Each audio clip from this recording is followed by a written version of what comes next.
Hai, Assalamualaikum warahmatullahi wabarakatuh. Sampurasun. Pertama-tama, izinkan saya untuk memperkenalkan diri. Perkenalkan, nama saya Hilma Isani Soleha atau Ibu Hilma dari SMP Ranca Manyar. Dalam kesempatan kali ini, saya akan mempresentasikan hasil review buku dalam program Leksam Bedas 2023, yakni tantangan literasi. Baiklah, bismillahirrahmanirrahim, langsung saja.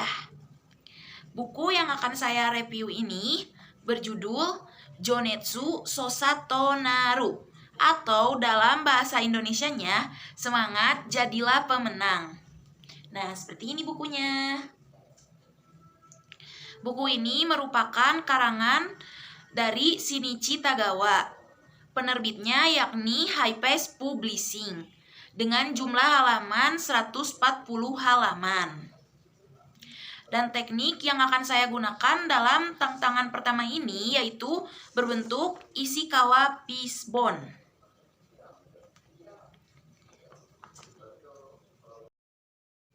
Nah, seperti ini fishbone hasil buatan saya.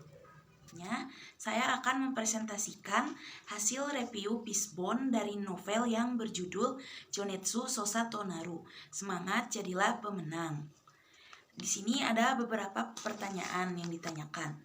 Di antaranya yang pertama yaitu what atau apa.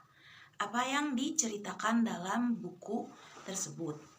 Di dalam novel ini menceritakan tentang kisah Shinichi Izatsuke yang merupakan kapten atau pemimpin dari tim basket Yamagatsu. Shinichi ini tidak hanya pintar dalam bidangnya saja, tetapi ia adalah siswa yang pandai dan populer di sekolahnya. Shinichi memiliki impian untuk lolos di tim basket nasional. Tahun ini adalah tahun terakhirnya di sekolah. Jadi Shinichi ingin membawa kemenangan untuk sekolahnya, yakni sekolah Komatsu. Di novel ini juga diceritakan kisah cinta segitiga antara Shinichi, Hikaru, dan juga Ryu. Tetapi novel ini tidak terlalu berfokus pada kisah percintaannya saja ya. Lalu yang kedua ada pertanyaan yaitu where atau di mana.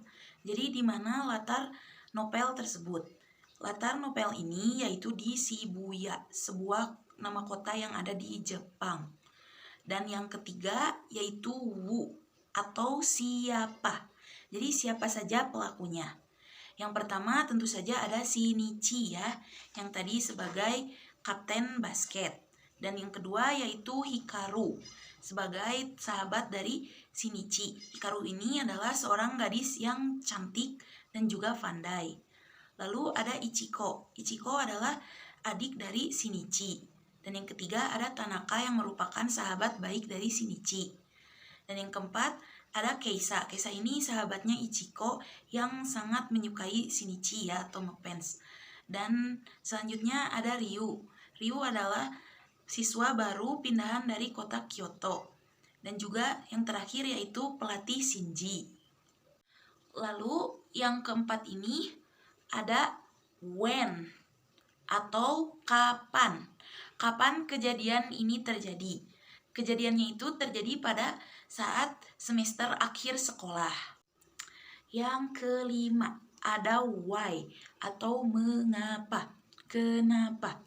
Kenapa hal ini dapat terjadi? Shinichi merasa cemburu dengan adanya kehadiran Ryu sebagai siswa pindahan dari Kyoto. Ryu ini terkenal berkat unggahan video tentang kehebatan bermain basketnya.